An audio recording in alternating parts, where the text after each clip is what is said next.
चलिए recording on हो गई और हम 1 मिनट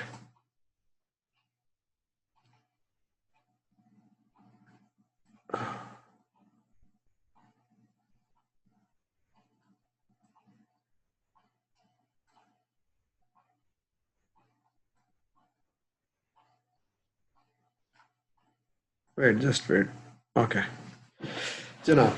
तो यहाँ तक बात समझ में आ रही है। स्प्रिंट के अंदर एक छोटा सा काम ये भी है कि हमने जो कुछ अभी काम किया है इसको हम इम्प्रूव करने की कोशिश करें। सेल्फ कलेक्टिंग एक्टिविटीज जो है ना, जो नीचे नजर आ रही है, सेल्फ करेक्टिंग एक्टिविटीज कि अगर आप कोई चीज सही नहीं कर रहे हैं तो ठीक है, तो मेजोरिटी ऑफ थिंग्स आप सही कर रहे होंगे। छोटी छोटी जो गलतियां हैं उनको आप आइडेंटिफाई कर रहे होंगे और रिमूव कर रहे होंगे। तो इसके बाद जो नेक्स्ट स्प्रिंट है वो बेहतर हो जाएगा, फिर उसके बाद जो नेक्स्ट स्प्रिंट है वो बेहतर हो जाएगा। तो आपकी मेथोडोलॉजी जो है वो कंटिन्यूअसली इम्प्रूव हो रही है।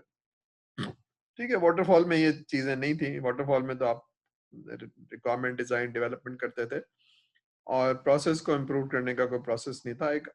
एक और चीज कहलाती है प्रोसेस इम्प्रूवमेंट, वो अम्ब्रेला एक्टिविटी। यानी फिर वो आप मैनेजमेंट कहेगी कि भाई प्रोसेस में कोई वीकनेस है जरा देखो, तो वो प्रोसेस का पार्ट नहीं थी, वो एक अलग से पार्ट थी। लेकिन इसके अंदर, स्क्रम के अंदर, उस डेवलपमेंट प्रोसेस का पार्ट है कि भाई हर स्प्रिंट के बाद हम अपनी गलतियां देखेंगे, अपनी सक्सेस देखेंगे।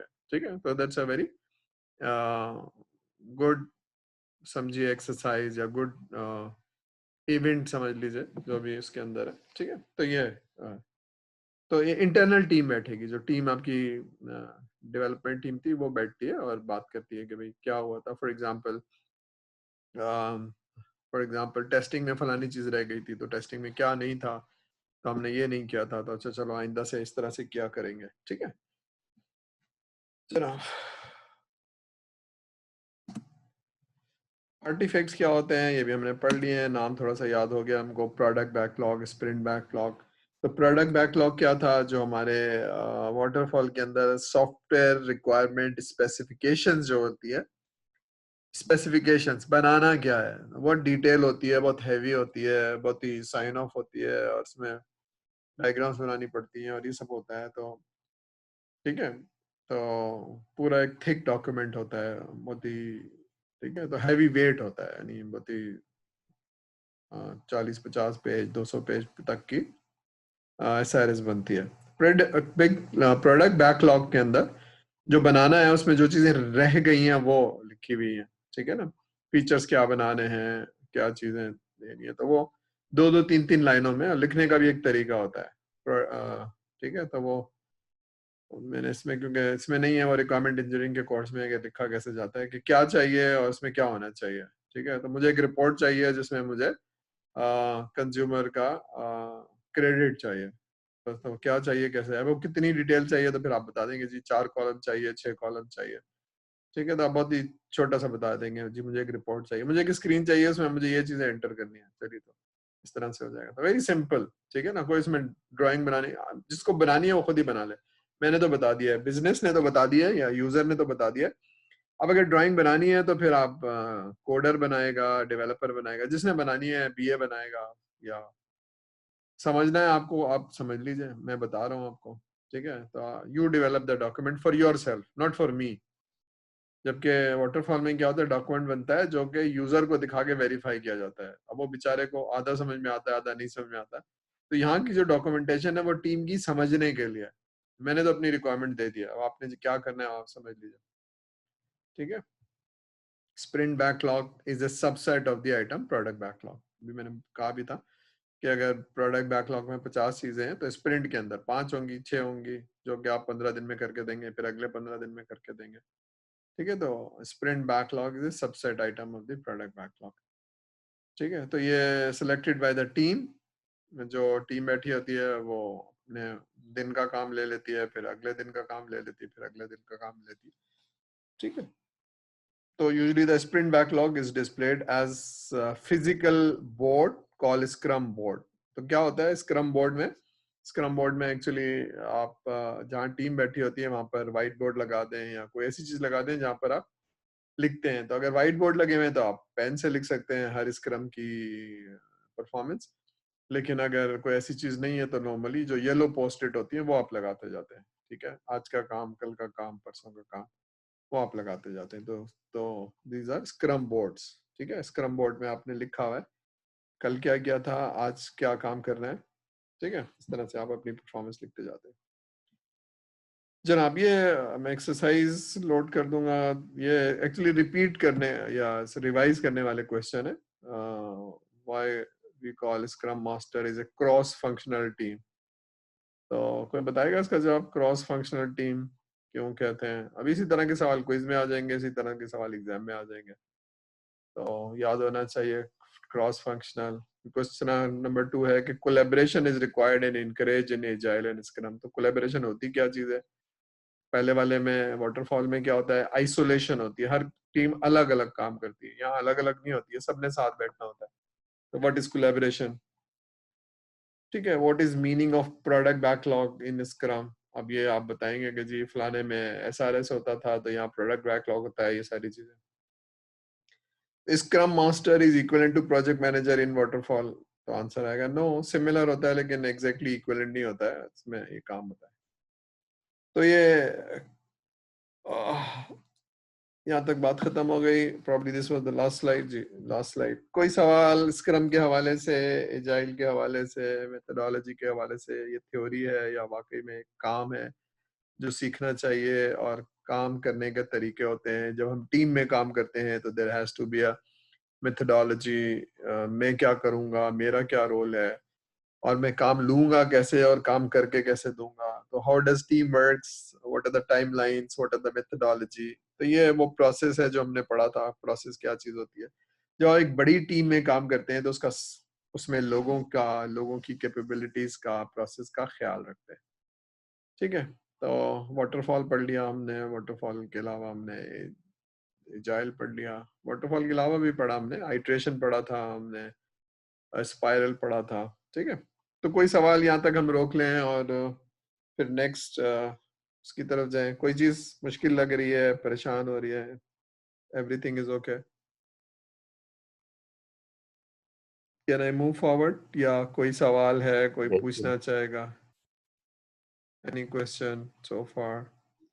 अभी नो तक जो सर। पढ़ा है हम समझ में आ रहा है? मतलब सो फार 1-1.5 महीने का सफर यस तय सर। कर लिया, इसमें कोई मुश्किल तो नहीं पेश आ रही? कोई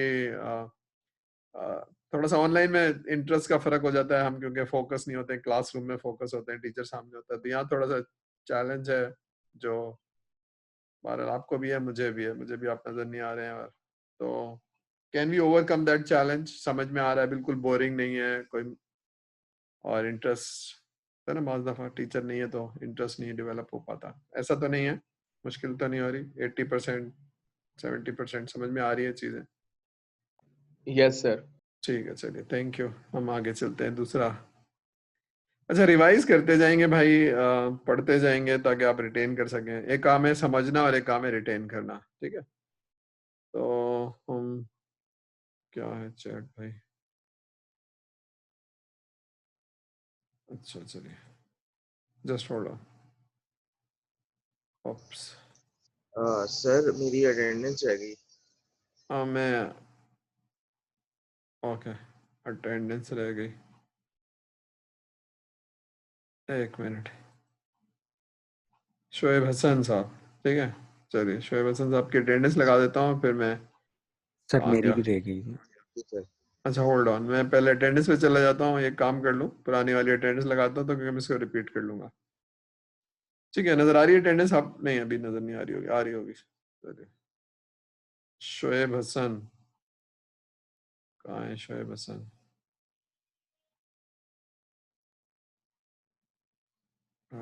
सैयद शोएब हसन जनाब, 26 नंबर। और किसकी रह गई जनाब? और बताइए, नाम बताइए।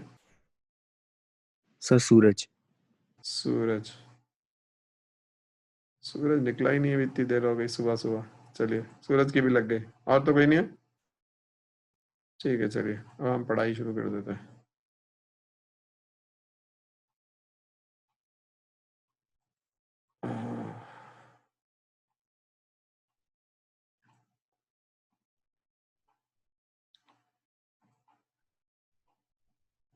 चलिए लेट मी, अच्छा रिकॉर्डिंग हो रही है, चलिए।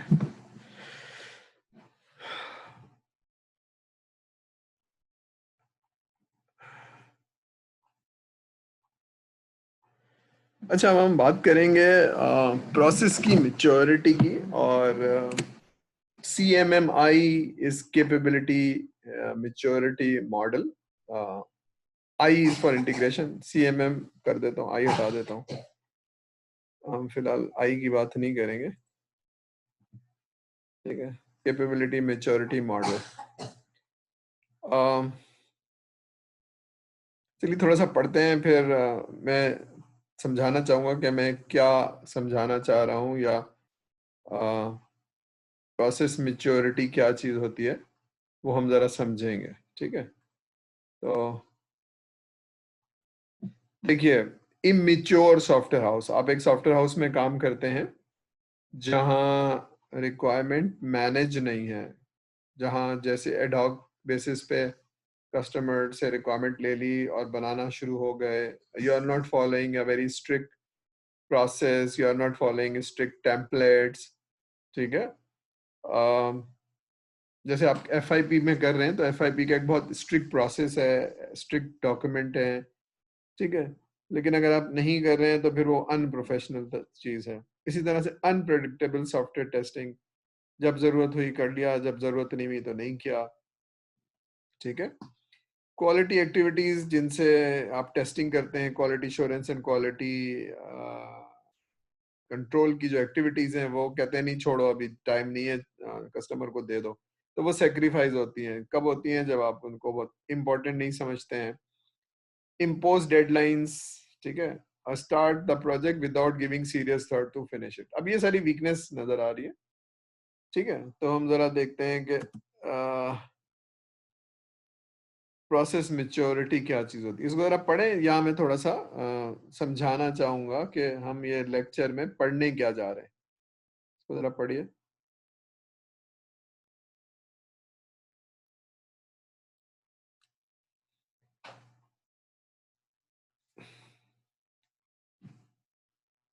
ठीक है।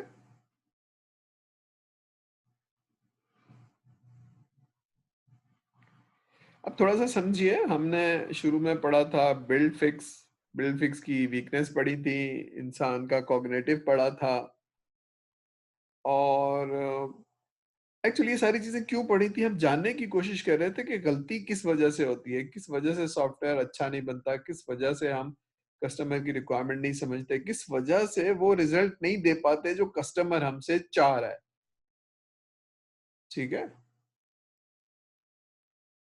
अब फिर हमने एक प्रोसेस समझा, एक टिपिकल इंजीनियरिंग प्रोसेस, रिक्वायरमेंट या specification, design and coding and testing, ये 4 स्टेप्स हैं टिपिकल इंजीनियरिंग।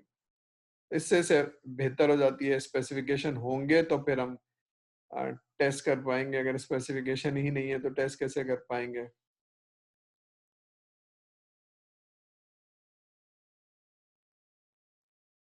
अब बात यह है कि हम ये सब इसलिए कर रहे हैं कि कस्टमर की एक्सपेक्टेशंस को मीट कर सकें, उसकी रिक्वायरमेंट को समझ सकें, और एक क्वालिटी सॉफ्टवेयर दे पाए कस्टमर को जिससे वो खुश हो जाए। बात समझ में आ रही है? कि सारी जो पढ़ाई थी अभी तक 1.5 महीने की, वो ये है कि भाई कौन सी चीज है जिससे हम गलती कर सकते हैं, कौन सी चीज है जिसकी वजह से। तो हमने थोड़ा सा जानने की कोशिश की। Now we got a background कि अगर हम बड़ी टीम में काम कर रहे हैं तो एक अच्छा प्रोसेस होना जरूरी है, और उसमें, ठीक है। तो what is maturity? Maturity actually ये है जिसके बाइस या जिसकी वजह से आप गलती नहीं करें, एरर की प्रोबेबिलिटी को कम कर लें, दैट इज मैच्योरिटी। ये बात समझ में आ रही है सर की? कि एरर की प्रोबेबिलिटी को कम कर दें। मैं ये नहीं कह रहा हूं खत्म हो जाएगी, एरर की प्रोबेबिलिटी को खत्म कर दें, कम कर दें, तो दैट इज कॉल्ड मैच्योर। चाहे वो स्किल हो, चाहे वो प्रोसेस हो। यूं समझिए कि अगर आपने कोई भी लैंग्वेज सीखी है और कोई बड़ा प्रोजेक्ट नहीं बनाया, सिर्फ क्लास के छोटे छोटे असाइनमेंट्स किए हैं, तो you are not very experience, तो गलती की प्रोबेबिलिटी है। लेकिन आप अगर 1.5 साल से सॉफ्टवेयर बना रहे हैं, जो टूल आपने सीखा है उसमें बहुत अच्छा काम कर लिया है 1.5 साल का, तो आपका एक्सपीरियंस की वजह से मेच्योरिटी आ गई है आपके स्किल सेट में, और प्रोबेबिलिटी ऑफ एरर कम हो गया because of your practice, because of your experience, because of your skills, maturity आ गई है आपके काम में, तो प्रोबेबिलिटी ऑफ एरर कम हो गया है। ये बात समझ में आ रही है? यहाँ तक बात समझ में आ रही है और एग्री कर रहे हैं मेरे स्टेटमेंट से? सारे लोग मेरे स्टेटमेंट से एग्री करें कि एक फ्रेश इंजीनियर जिसने अभी डीएचएस सोफा से पढ़ा है और बहुत बड़ी प्रोडक्ट पे काम नहीं किया है, उसमें प्रोबेबिलिटी के ज्यादा चांस होंगे। प्रोबेबिलिटी के में हो सकता है कि वो बहुत अच्छा काम करे, लेकिन इन जनरल उसका एक्सपीरियंस नहीं है उसका स्किल सेट में, और अभी उसको काम करके मेच्योरिटी नहीं आई है। लेकिन एक आदमी जो 2 साल से 1.5 साल से यही काम कर रहे हैं और गलती कर करके सीख गए हैं, तो he is more mature in development and probability of error is less, जिसके पास 1.5 साल का एक्सपीरियंस। ये बात सही है? स्टेटमेंट सही है? Yes, sir. ठीक है। अब दूसरी तरफ जाते हैं। अब ये स्किल सेट की बात हो रही थी, दूसरे प्रोसेस की बात करते हैं। एक ये है कि हम 4 स्टूडेंट हैं, ग्रेजुएट होके निकले हैं और हमने एक सॉफ्टवेयर हाउस खोला है, और हमने बस सॉफ्टवेयर इंजीनियरिंग पढ़ी थी, उसकी बेसिस पे हमने प्रोसेस बना दिया है। तो we have not tried this process, हमने पढ़ा था और हमने FIP में इस्तेमाल किया था, और हमने अभी कोई बड़ा प्रोजेक्ट एक्सपीरियंस नहीं किया है। तो प्रोबेबिलिटी ऑफ प्रोजेक्ट में रिक्वायरमेंट गलत हो जाए, प्रोबेबिलिटी प्रोजेक्ट टाइम एक्सटेंड हो जाए, प्रोबेबिलिटी कस्टमर नाराज हो जाए, ये है क्योंकि हमने भी एक्सपीरियंस नहीं किया। लेकिन हम एक्सपीरियंस करेंगे 6 महीने बाद, तो पहले वाले प्रोजेक्ट में जो गलतियां की थी वो नेक्स्ट में नहीं करेंगे, और फिर अगला जो प्रोजेक्ट करेंगे 6 महीने का वो पहले से बेहतर करेंगे, फिर उसके बाद वाला जो प्रोजेक्ट है वो उससे बेहतर करेंगे। तो विद एक्सपीरियंस हमारे प्रोसेस में मेच्योरिटी आ जाएगी और हम गलतियां कम करेंगे और हमारा प्रोसेस मेच्योर हो जाएगा। वर्सेस एक सिस्टम्स लिमिटेड है जो 35 साल से सॉफ्टवेयर बना रहा है, उसमें और हमारे प्रोसेस में बहुत फर्क होगा। उनका प्रोसेस 35 साल से चल रहा है, 500 लोग काम कर रहे हैं, उनका बहुत एक्सपीरियंस है, और फिर उन्होंने CMA में अप्लाई किया हुआ है लेवल 3। तो probability of error systems limited के प्रोजेक्ट में कम है because of the mature process, और हमारे वाले प्रोसेस में गलती की प्रोबेबिलिटी ज्यादा है। अभी मैं प्रोसेस की बात नहीं कर रहा हूँ कि वाटरफॉल है क्या है, मैं कह रहा हूँ probability because of the experience and maturity, आप में गलती का चांस ज्यादा है, सिस्टम्स में कम है। ये बात सही है? Do you agree with my statement?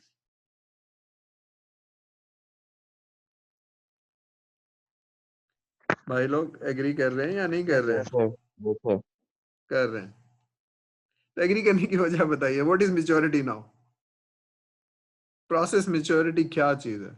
अब इसमें कुछ लिखा हुआ भी है, देखिए इसमें लिखा हुआ है process maturity implies that it produce the same thing which you intend to every time. अरे और क्या लिखा हुआ है? नीचे लिखा है produce must focus on reducing the variation. Reducing the variation इसका क्या मतलब है?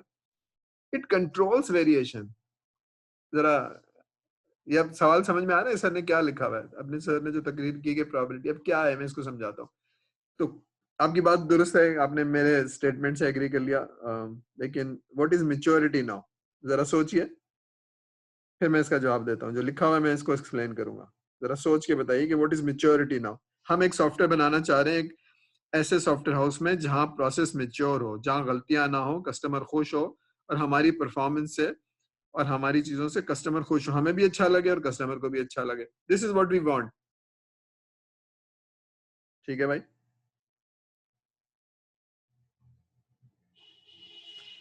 सोचा, अब हम मैं एक्सप्लेन करता हूँ, ठीक है ना? अब हम मेच्योरिटी समझने की कोशिश करेंगे। What is maturity? तो पहली लाइन लिखी है process maturity implies that produce the same thing which you intend to every time. इसका क्या मतलब है?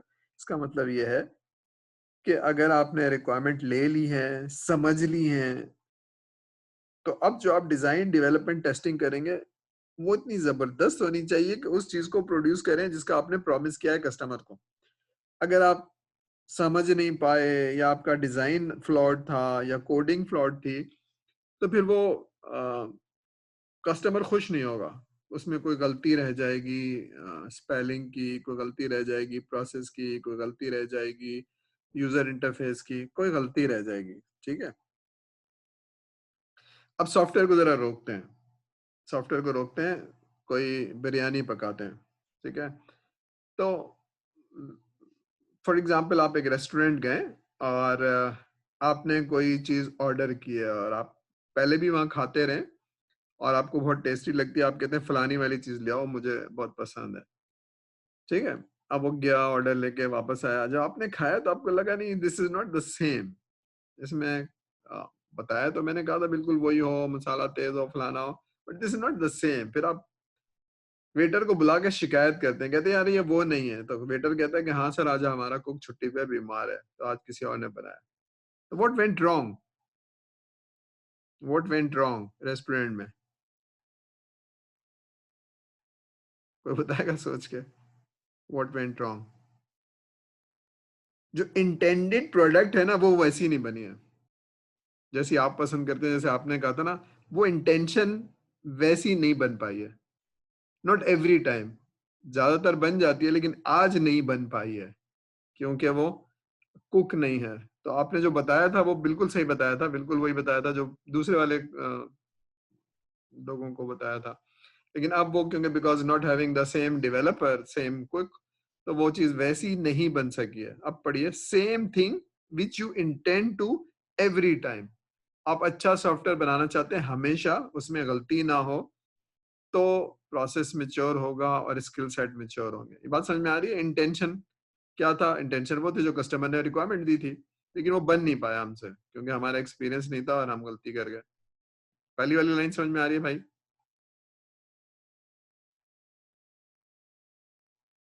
Yes, sir. ठीक है, नंबर 2 पे जाते हैं। Producer must focus on reducing the variation. Producer कौन है? ये आपकी बात कर रहा है, जो सॉफ्टवेयर बनाने वाले लोग हैं। सॉफ्टवेयर बनाने वाले लोग must focus on reducing the variation around the target specification. अब जरा टिपिकल इंजीनियरिंग को याद रखिए, स्पेसिफिकेशन आपको दे दिया, रिक्वायरमेंट कस्टमर ने दे दिया, अब जो चीज बनानी है वो ही बननी चाहिए। अगर वो नहीं है जो कस्टमर ने कही है तो क्या है? बग है। वेरिएशन इज ए बग, ठीक है। जैसे बिरयानी बनाने को कही थी, बिरयानी वैसी नहीं है तो बग है। मैंने तो ऐसे नहीं कहा था, मैंने तो नमक कम कहा था, मैंने तो ये कहा था, मैंने तो ये नहीं कहा था। तो variation of my order and my need is a bug. ये बात समझ में आ रही है? तो वेरिएशन नहीं होनी चाहिए, जो मैंने कहा है बिल्कुल वही चाहिए, दैट इज क्वालिटी। इसमें वेरिएशन नहीं चाहिए मुझे। तो टारगेट स्पेसिफिकेशन जो मैंने कहा था, टारगेट स्पेसिफिकेशन का मतलब मेरी रिक्वायरमेंट, मेरी नीड, जो मैंने कहा था, या तो आपकी समझ में नहीं आई है या फिर आपसे बन नहीं रही है। अब बिरयानी की केस में तो समझ में तो आ गई थी, बन नहीं रही है, ठीक है ना, बन नहीं रही है। तो दोनों चीजें, स्पेसिफिकेशन एंड वेरिएशन।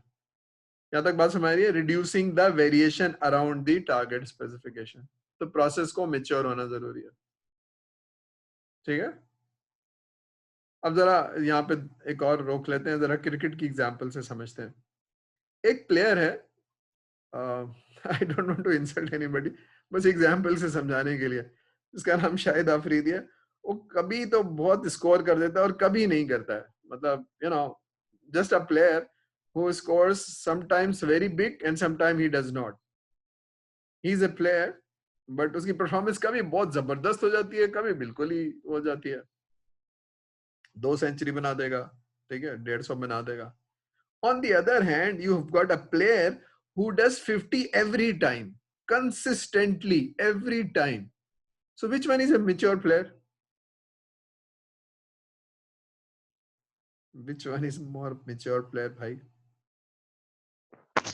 सर 50 वाला। कंसिस्टेंट परफॉर्मेंस, हाँ 50 वाला, उसकी वजह है ना कंसिस्टेंट परफॉर्मेंस। कंसिस्टेंट परफॉर्मेंस देना चाहिए क्योंकि हमें हमेशा सॉफ्टवेयर बनाना है, कस्टमर को सीखना है। Consistent performance is maturity. गलती ना हो, एरर ना हो, ठीक है। एक प्रोजेक्ट तो बहुत जबरदस्त किया था, ये वाला तो बिल्कुल ही थर्ड क्लास किया है, नहीं, इसका मतलब है समथिंग इज रॉन्ग। आपकी परफॉर्मेंस कंसिस्टेंट नहीं है। कंसिस्टेंट प्रोसेस के परफॉर्मेंस के लिए प्रोसेस एंड स्किल सेट दोनों को मिच्योर होना चाहिए, अपनी गलतियों को समझें और रिमूव करें।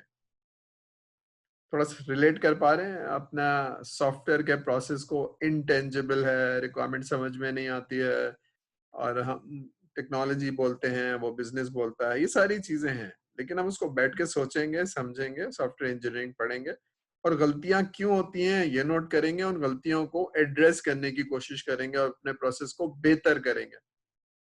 बात समझ में आ रही है? तो नंबर 3 लाइन क्या है? Mature process produce less defects. अभी लेस डिफेक्ट क्यों थे? डिफेक्ट का मतलब ही यही है कि अगर रिक्वायरमेंट पूरी नहीं हो रही है, जो मैंने कहा था वो नहीं कर रहे हैं आप, तो डिफेक्ट है। ठीक है? तो डिफेक्ट की डेफिनेशन या बग की डेफिनेशन क्या है? जो मैंने कहा था वो नहीं है, तो you are not producing what I wanted, what my intentions are. ठीक है? तो you need to control the variation. अब ये पूरी एक साइंस है वेरिएशन कंट्रोल करने के लिए। ये प्रोडक्शन से आई है हमारे पास, हमने बोरो की है प्रोडक्शन से, जो मैकेनिकल इंजीनियरिंग और ये सारी चीजें। तो ठीक है, तो ये वहां से हमने प्रोडक्शन से बैरी किया। तो आखिर में ये एक्चुअली वो doctor Deming, quality is predictability, variation is enemy of the quality. कोई बता सकता है इसका क्या मतलब है?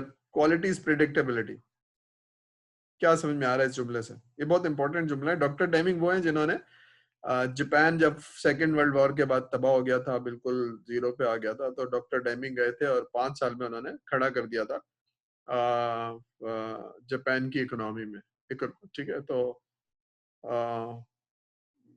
समझिए 4-5 साल में आज भी जो जापान है वो because of the good process है। छोटे छोटे आइलैंड हैं जापान के अंदर और ज्यादा बड़ा मुल्क नहीं है, लेकिन उनका प्रोसेस, उनकी एजुकेशन, उनकी जो स्पिरिट है, वो रॉ मटेरियल मंगा के सब। ठीक है, क्वालिटी इज प्रेडिक्टेबल। इससे क्या समझ में आ रहा है?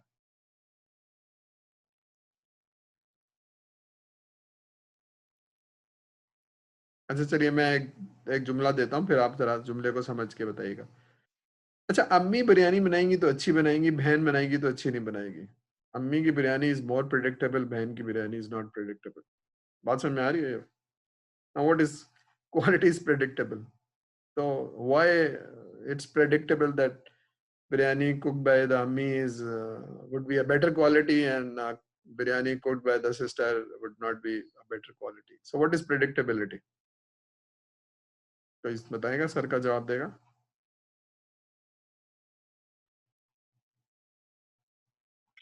Sir, because of experience.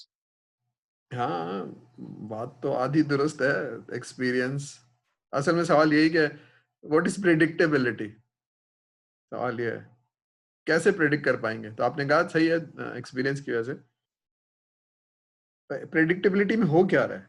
Predictability में हो ये रहा है कि वेरिएशन नहीं आएगी, अम्मी हमेशा एक जैसा बनाएंगी बिकॉज ऑफ द एक्सपीरियंस। तो प्रेडिक्टेबल का मतलब है रिजल्ट पता है पहले से कि इनकी बेहतर होगी और उनकी बेहतर नहीं होगी। तो अभी सॉफ्टवेयर बनाना नहीं शुरू किया आपने, अभी आपने कोई बड़ा प्रोजेक्ट नहीं किया है, FIP शुरू नहीं किया है, लेकिन ये पढ़ने से आई कैन से अगर आपने प्रोसेस अच्छा लगाया, सारा कुछ किया, तो अभी से मैं प्रिडिक्ट कह रहा हूँ कि आपका जो सॉफ्टवेयर बनाया हुआ होगा वो बेहतर होगा। Can I say that?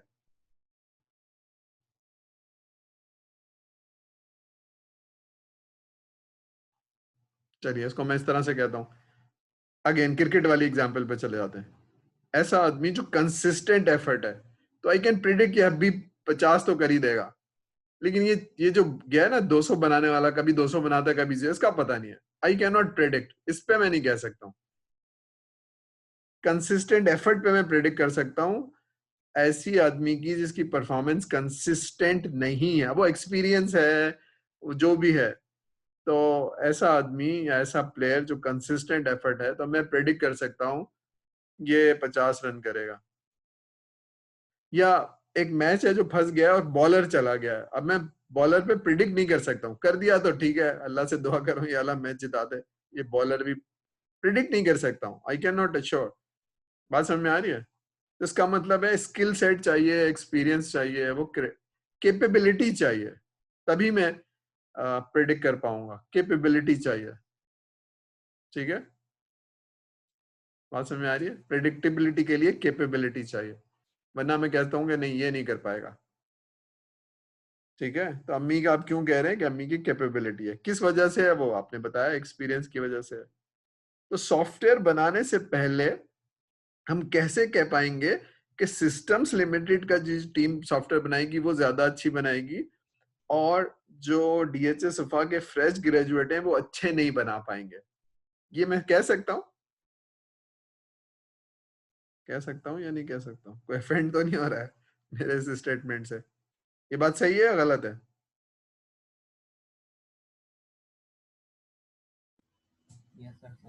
सही है। तो I can predict your performance before you start developing a software, ठीक है ना? तो कैसे प्रिडिक्ट कर सकता हूं? Because of your experience, because of your, ठीक है। तो अब इस बैकग्राउंड से जरा चलते हैं कि हमें सॉफ्टवेयर में गलती नहीं करनी है, हमें अपने आप को इम्प्रूव करना है और हमें प्रोसेस को इम्प्रूव करना है, अपने स्किल सेट को इम्प्रूव करना है, ठीक है। ठीक है, तो ये जापानीज की एग्जांपल इसलिए ले रहा हूँ कि मैंने बहुत पढ़ा है जापानीज को और खास तौर पे टोयोटा को, ठीक है। तो टोयोटा में ये सारी चीजें इस्तेमाल होती हैं। अब जरा गौर से सुनिए टोयोटा क्या कहता है। टोयोटा कहता है हम अच्छी गाड़ियां नहीं बनाते। ये स्टेटमेंट सही है या गलत है? टोयोटा का पूरी किताब में लिखी है उन्होंने। टोयोटा कहता है हम बेहतरीन लोग हायर करते हैं और उनको ट्रेन करते हैं।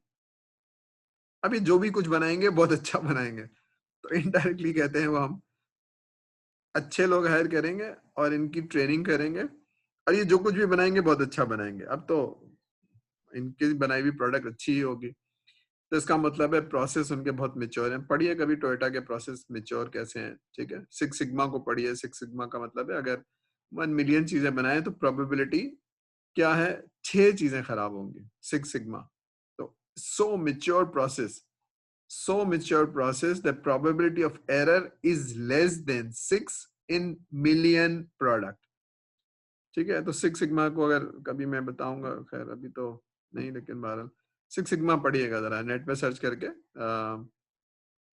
ठीक है। तो सिक्स सिग्मा का ग्रीन बेल्ट क्या होता है, ब्लैक बेल्ट क्या होता है, थोड़ा सा पढ़िएगा ताकि